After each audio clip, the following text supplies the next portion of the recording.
In this video, I'm going to give you the simplest data-driven approach to breaking past your fat loss plateau. It doesn't involve tracking your calories. It doesn't involve going to the gym. In fact, it's a two-step process that takes 5 to 10 seconds every single day. And it's the process that I take any of my clients that have experienced a plateau through, that uncovers why they were stuck in a plateau, helps them understand why they were stuck in the plateau to get past it and see results they've never experienced before. And as you can see, I've worked and applied this with men and women, ages 20 to 60. So people of all walks of life. And there's no fluff. I'm not here to tell you about bro science. I used to have a computer science background, and I still have the background, but I'm not an engineer anymore. But I've taken the same data-driven approach and I'm bringing it to you guys here in a very digestible two-step process you can apply today.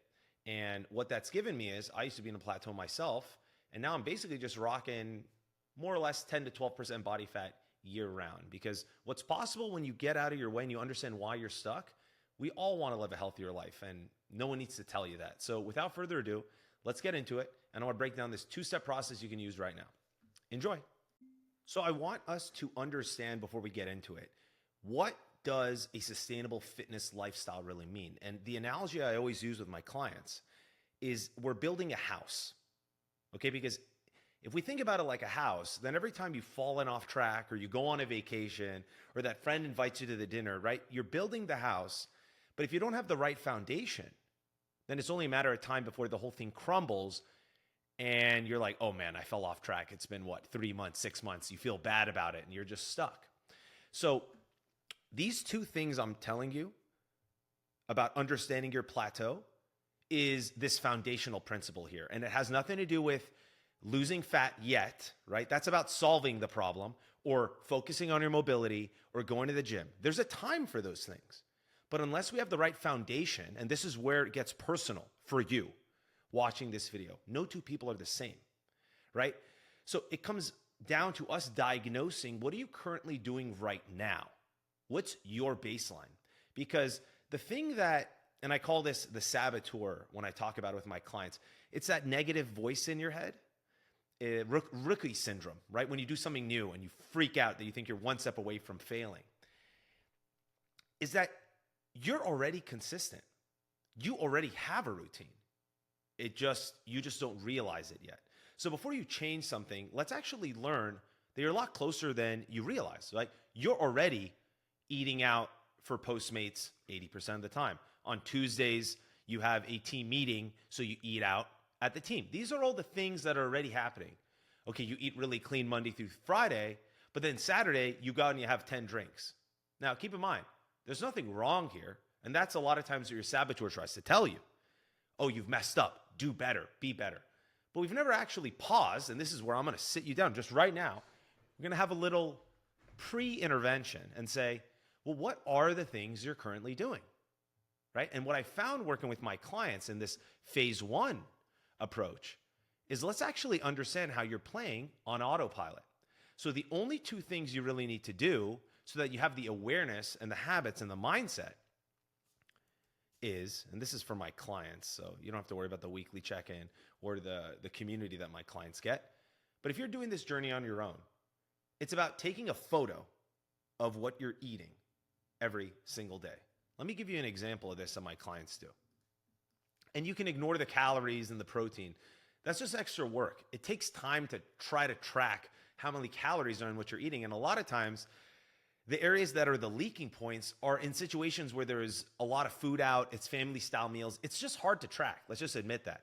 But taking a photo of everything that you're consuming really has us at the end of a week, not the end of a day, because weight loss is on a weekly basis, understand what are the leaking points and what are not the leaking points. Because if I'm being honest, do you really remember everything you ate yesterday?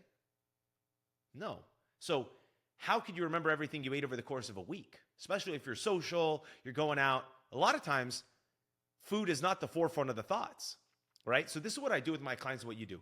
Take a photo of every single thing. Another way to say is you don't eat before your phone eats, right? So at the end of the week, we can look at all those photos and say, oh, this is really the sticking point, right? And what I do with my clients, I'm more than happy to do. If you guys find it valuable, is when you've taken all those photos for the week, we can look and we can see what is that leaking point. That's part one, right? And the second thing is stepping on the scale every day. Because if you step on the scale every day, you will start to see the trend of what you're putting in your body, the inputs, how it correlates to the outputs. If you're just stepping on the scale every day without looking at what you're eating, then you won't actually know what's causing these fluctuations, right? Because our bodies do fluctuate all the time. It's not just fat, it's water and sodium and all these things.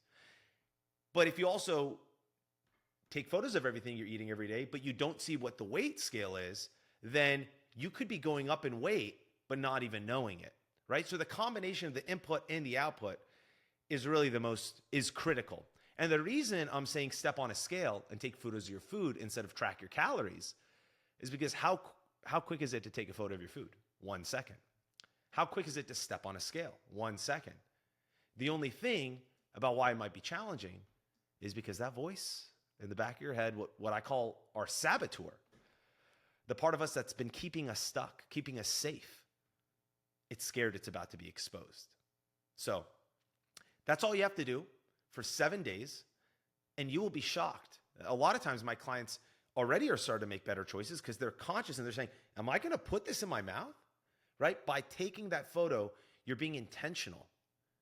And intention drives more results than any science.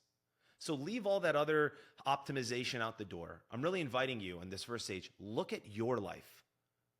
Not my life, not the life of anyone else. Don't compare yourself. Because once you get the baseline of where you're at in week 1, then week 2 is just being a slightly better version of where you're at in week 1. One swap of a very high calorie thing. One little change. That's what real progress looks like. Not completely overhauling your lifestyle. There's no learning there. And at that stage, you will know what the leaking point is and you'll get past where your plateau is. So you can start to see the confidence and the energy kind of come back, the thing you've always been missing. If you have any questions, comment below. I'm here for you if you need me. And there's also a free fat loss guide that has the healthiest fast food options, the healthiest restaurant options, the healthiest travel options. So right after watching this, you know what your next steps are that can guide you on making healthier decisions along the way. Don't change and overhaul your lifestyle. You're perfect where you're at. See you guys.